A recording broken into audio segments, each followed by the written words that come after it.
नमस्कार, मी पंजाब डक. आज आहे 8 ऑक्टोबर 2024. माझी सर्व शेतकऱ्याला विनंती आहे की आता जे शेतकरी सोयाबीन काढत आहेत त्यांना तुम्ही काय करा, आजचा दिवस आणि उद्याच्या दुपारी 4 वाजेपर्यंत, म्हणजे उद्या दुपारी 9 तारखेपर्यंत 4 वाजेपर्यंत तुम्ही तुमच्या वळ्या झाकून ठेवा. कारण की तसं तर पाऊस आजच सुरुवात होणार आहे, पण उद्याच्याला 4च्या नंतर महाराष्ट्रामध्ये ठिकठिकाणी तुम्हाला पाऊस पडायला दिसेल. म्हणून हा अंदाज लक्षात द्यायचा. खूप दिवसापासून सांगत आहे की 9 ऑक्टोबर पासून राज्यात पाऊस सुरू होणार आहे. 9 ऑक्टोबर ते 17 ऑक्टोबर पर्यंत हा पाऊस दररोज वेगवेगळा भाग बदलत पडणार आहे. शेवटचा पाऊस आहे, परतीचा पाऊस आहे, जोराचा पाऊस पडून जाणार आहे आणि शेतकऱ्यासाठी वरदान ठरणार आहे. काही म्हणजे कारण की चना पीक आपलं सोयाबीन काढलेलं आणि त्याच्यावर हरभरा करण्यासाठी पाऊस हा वरदान ठरणार आहे. म्हणून हा अंदाज लक्षात येतो.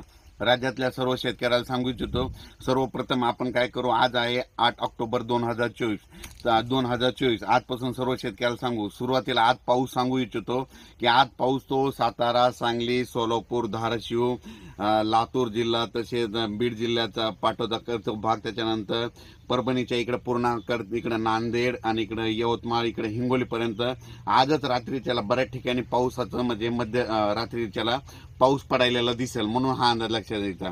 पण हा पाऊस उद्याच्याला मात्र 9 ऑक्टोबरला तो पाऊस मात्र राज्यातला म्हणजे उद्या 4 वाजेपर्यंत, 9 ऑक्टोबरला 4 वाजेपर्यंत म्हणजे दुपारी 4च्या नंतर बऱ्याच ठिकाणी पाऊस सुरू व्हायल्यानंतर रात्रीच्याला सगळीकडे अशा विजेच्या कडकड चालू झालेला दिसेल. म्हणून सर्व शेतकऱ्याला विनंती, तुम्ही काय करा, तुमचं सोयाबीन आज वाटल्यास काढा, झाकून ठेवा. उद्या दुपारपर्यंत देखील जमतंय. म्हणून हा अंदाज लक्षात येतात. आणि तुम्हाला एक सांगतो की हा पाऊस समजा हे पूर्व विदर्भात कमी राहणार आहे. पूर्व विदर्भात 11-12 तारखेच्या नंतर तिकडे पाऊस येणार आहे. म्हणजे पूर्व विदर्भातल्या 6 जिल्ह्यातल्या लोकांनी हे लक्षात घ्यायचं की 12, 13, 14, 15, 16 पर्यंत तुमच्याकडे पाऊस असणार आहे. म्हणून हे लक्षात येतं. आणि पश्चिम विदर्भामध्ये 5 जिल्हे, बुलढाणा, अमरावती, अकोला, त्याच्यानंतर वर्धा, त्याच्यानंतर वाशिम, हिंगोली, या भागातल्या लोकांना सांगू की तुम्ही काय करा, 10 तारखेपासून तुमच्याकडे पाऊस येणार आहे. म्हणून तुम्ही काय करा, तुमचं सोयाबीन असेल तर काढा, झाकून ठेवा. कारण की पाऊस जवळपास 17 तारखेपर्यंत चालणार आहे. म्हणून हा अंदाज लक्षात येतो. आणि मराठवाड्यात मात्र मराठवाडा, पश्चिम महाराष्ट्र, उत्तर महाराष्ट्र आणि कोकणपट्टी या भागामध्ये मात्र उद्या 9 तारखेपासून ते 18 तारखेपर्यंत जोरात पाऊस पडणार आहे. ठिकठिकाणी म्हणजे समजा मराठवाडा, पश्चिम महाराष्ट्र आणि उत्तर महाराष्ट्र जे भाग आहे, प्रत्येक गावाला म्हणजे 1 ते 2 दिवस पाऊस येऊन जाणार आहे. म्हणून हे अंदाज लक्षात घ्यायचा. म्हणजे ह्या 17 ऑक्टोबर पर्यंत. म्हणून सर्व शेतकऱ्यांना अंदाज लक्षात येतात.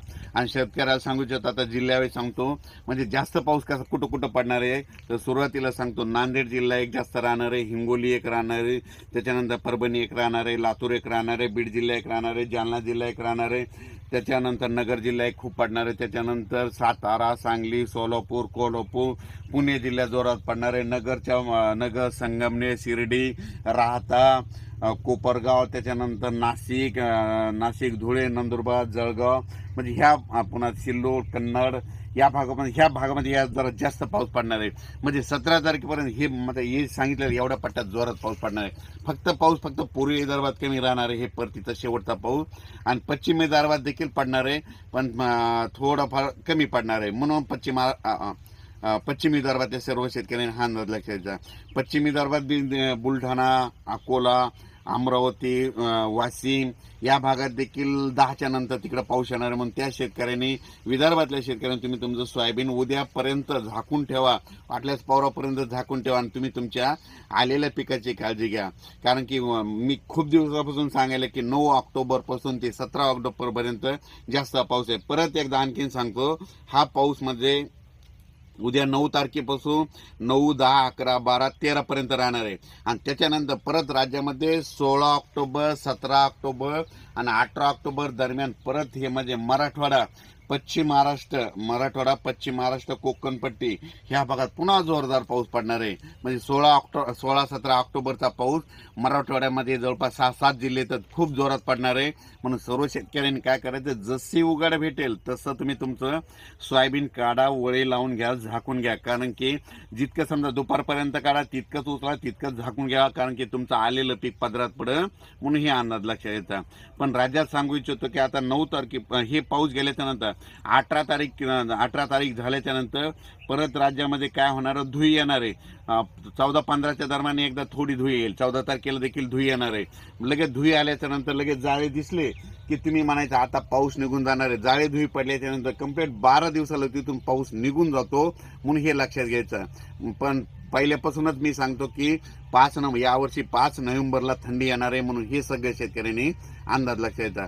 परत सर्व शेतकऱ्याला सांगतो की उद्या 4 वाजेपर्यंत 9 ऑक्टोबर रोजी 4 वाजेपर्यंत तुम्ही तुमच्या सोयाबीनच्या वळ्या झाकून घ्या. शेतामध्ये भुसकट असं कुटार म्हणतात, काही जण भुसकट म्हणतात, ते कुटार असेल झाकून ठेवा, ते खराब होणार नाही आणि तुमच्या जनावरांचा चाऱ्याचा प्रश्न निर्माण होईल, म्हणून हे लक्षात घ्यायचं. आणि हे पाऊस जोरात पडला असल्यामुळं आताच मला 1-2 शेतकऱ्याचे, गोदावरी नदीच्या शेतकऱ्याचे फोन आले, आम्ही मोटरा टाकावत का. त्यांना म्हणा फक्त हे एवढा पाऊस जाऊ द्या आणि परत मोटरा टाका, कारण की हे पाऊस काय होणार आहे, नाशिककडे पडणार आहे, नाशिककडे जोरात पडणार आहे. त्याच्यामुळे परत पुन्हा त्या नदीला पाणी, पुन्हा त्या आपलं जायकवाडी धरणाचं पाणी सोडावं लागणार आहे. पुन्हा त्याच्यानंतर मांजरा धरण देखील फुल झालेलं आहे, तिकडे पाऊस पडणार आहे, त्याचं पाणी सोडावं लागणार आहे. पुण्याकडे पाऊस पडणार आहे, म्हणून पुण्याच्या त्या उजनीचं देखील थोडंफार 5,000 क्युसेसनं पाणी सोडावं लागेल, कारण की पाऊस थोडा जास्त पडणार आहे. परतीचा पाऊस पण शेवटचा पाऊस जोरात पडणार आहे, म्हणून हे अंदाज लक्षात घ्यायचा. अचानक वातावरणात बदल झाला तर लगेच एक मेसेज दिला जाईल. मी काय केलंय, माझं एक स्वतःचं इंस्टाग्रामचं एक चॅनल तयार केलंय. त्याचं म्हणजे हे पासवर्ड आहे पंजाब डक 4529, आणि त्याच्यावर फक्त मी शेती उपयोगी म्हणजे शेतामध्ये अंदाजाबाबतीत कुठं प्रोग्राम असला त्याचा हेच व्हिडिओ टाकत असतो.